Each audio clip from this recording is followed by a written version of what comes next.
mes frères algériens de Tizi, Ailizi, Sahitou, Azulflaoun. J'ajoute une chose à propos de la question du Sud, à propos de la vidéo que j'ai déjà postée sur YouTube. Il faut noter que le régime algérien épargne le coût des investissements qui devraient être alloués à cette région du Sud et le mettent dans leur poche, tant que le Sud reste silencieux et docile, donc profitons-en. Pour le nord algérien, on fait un petit décor sympathique, tram, métro, hypermarché, bazar et tout ça, puis calmer les Algérois, pour calmer les Algérois et les Algériens des grandes villes et les divertir au détriment des sudistes. L'idée qu'une élite politique émerge du Sud fait peur au régime. Une élite qui défend cette population tant dénigrée, tant délaissée, tant marginalisée. Pour ce régime, il vaut mieux que le Sud reste dans cet état lamentable, ce qui leur permet d'épargner une manne financière qui sera déposée dans des comptes en Suisse et dans les paradis fiscaux. Une remarque, dans un entretien d'Anissa Boumediene, après la mort de son mari, le président, ils sont venus lui prendre tous les cadeaux que le président du monde ont offerts à son défunt mari. C'était dans un entretien à un journal. Je ne me rappelle pas du journal, ça remonte à plusieurs années. C'est la preuve que dans ce régime, les rapaces sont légion. Revenons à notre cher président, Bouteflika. Sa première sortie était à l'université de Msila. Il avait intimidé, insulté les universitaires algériens en leur disant « Vous n'avez pas le niveau ». Un pays, c'est-à-dire le peuple algérien, à ce moment-là, était en deuil après 10 ans de sang et de larmes. Et son propre président est venu leur dire des mots durs. Je dis à ce président, ce n'était pas le moment, ni les circonstances, monsieur le président. Tu te trompes d'ennemi. Si tu as été éjecté hors de pays, ce n'est pas la faute du peuple. Vous êtes toujours les mêmes. L'un pousse l'autre, celui-là éjecte, celui-ci éjecte celui-là et rebelote. Qu'est-ce que le peuple a fait de mal? Rien. On appelle ça al-hugra. Qu'est-ce que ce régime ou bien ce gouvernement attend? Faites une politique sociale. C'est l'argent du peuple, quand même. Vous êtes incapable de donner du travail, d'investir. D'une autre part, les étrangers ne veulent pas investir parce que vous êtes des mafieux. Alors donnez cet argent au peuple directement. Ne le mettez pas sur vos comptes en Suisse. Vous et vos membres de famille, et les membres de vos familles, vous avez la nationalité suisse, française, canadienne ou américaine. Quittez le pays comme Chekib et laissez ce peuple tranquille. Revenons maintenant au service de renseignement et de sécurité, ce qu'on appelle DRS en Algérie. C'est quoi votre travail?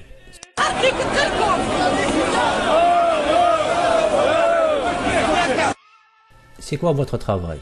Surveiller votre propre peuple qui vit déjà dans la misère?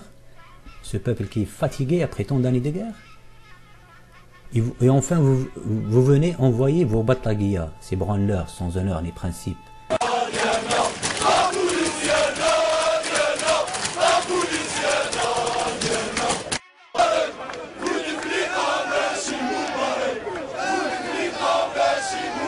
هادو لي بلطاقية لو كان جاو وقت الثورة لو كانوا حد يحركي parce qu'ils sont des harkis potentiels, ils sont prédisposés à être harkis. Ils sont toujours مع الوقف. Les baltaguiya هادون ils sont de 3 types. Premièrement, le baltagui mouton. C'est celui qui est de passage sur YouTube et qui a peur du changement. Il lance son commentaire et repart. Le deuxième type de harki, mais bien des baltaguiya hado, c'est le baltagui chien. Les baltagui chiens sont des gens payés. Ils font leur travail en attaquant les opposants directement, en déformant leurs propos et en sortant leurs propos de leur contexte. Troisièmement, nous avons les baltagui par lignage, c'est-à-dire la lignée familiale. Ils sont aussi sur la toile, ils font partie de la famille du système, fille ou fils d'un général, d'un député, d'un ministre. Ils veulent sauvegarder leurs privilèges, pas plus. Je vous donne un conseil, ne jamais perdre votre temps en répondant à ces gens-là. Ne tombez pas dans leur piège. Allez, Baltagui, à la niche. DRS, normalement, c'est une institution honorable qui veille sur la sécurité des pays et de ses citoyens. Ma question, Et la question qui doit être posée, pourquoi ne pas arrêter Chakib Khalil et ce Bijawi, ce petit voyou? Revenons au nationalisme du régime.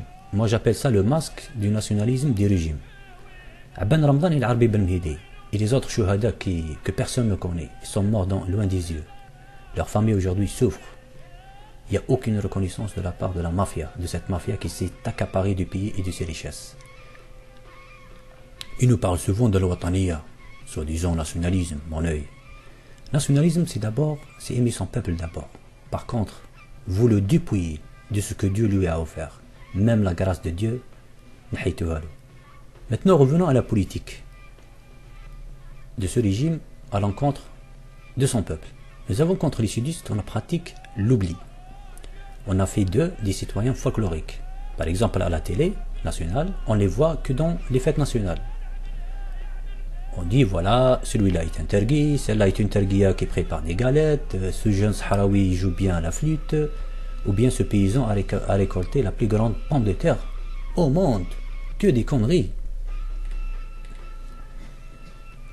Contre les Algérois, contre les Algériens de la Kabylie, on pratique autre chose. On pratique l'exil. La majorité des étudiants qui obtiennent des visas sont kabyles ou résident en Kabylie, c'est-à-dire s'il a un nom de famille en consonance kabyle comme Ait Abdelrahman, Ait Sha'ban et tout, il aura facilement son visa. Et parce qu'on ne connaît pas, parce que les noms de famille en Algérie se ressemblent, donc c'est le mec, l'étudiant, il réside en Kabylie, lui aussi, il aura son visa facilement. Donc on pratique la politique de Barivo en France ou ailleurs et qu'on n'en parle plus. Les autres régions d'Algérie, on pratique l'hafalat, les fêtes. On dit par exemple, cette ville est la capitale de la culture arabe, on met un budget important à la disposition de la ministre de l'Anticulture et allez, on danse. Revenons maintenant à un sujet très important, de la souveraineté algérienne.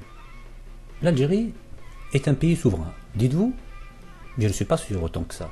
L'exemple frappant est celui de ce ministre des Affaires étrangères d'un pays qui soit disant souverain. Il est allé pleurnicher au mur de lamentation à Paris, devant le Parlement français. Pourquoi ne pas aller au Soudan ou bien en Mauritanie, devant leur Parlement, et leur rendre des comptes? Pourquoi spécialement la France? Ce ministre a déposé devant ses maîtres des rapports sur la situation en Algérie. Il les a promis d'autres. Il a tout dit. Code de la famille, logement, la crise de logement provoquée par le régime pour réduire la natalité. Il l'a dit lui-même, il a dit que le régime, que le gouvernement a provoqué une crise de logement pour réduire le taux du mariage. Donc il dit réduire le taux du mariage, c'est réduire automatiquement la natalité. C'est une trahison d'État. C'est une trahison d'État. En France et dans les pays développés, l'État aide et encourage les familles à avoir plus d'enfants. Et chez nous, on veut stériliser la femme algérienne. À mon avis, c'est une trahison d'État. La Chine, par exemple, si elle fait peur maintenant, c'est parce qu'elle a 1,5 milliard d'êtres humains.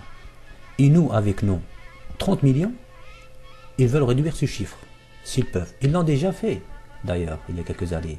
Entre parenthèses, la décennie noire. Maintenant, je vous laisse avec ce qu'a dit ce clown devant le Parlement français. Une trahison d'État. Normalement, ceux qui ont appliqué les ordres de Paris sur cette question de natalité ou autre, ils font de la prison.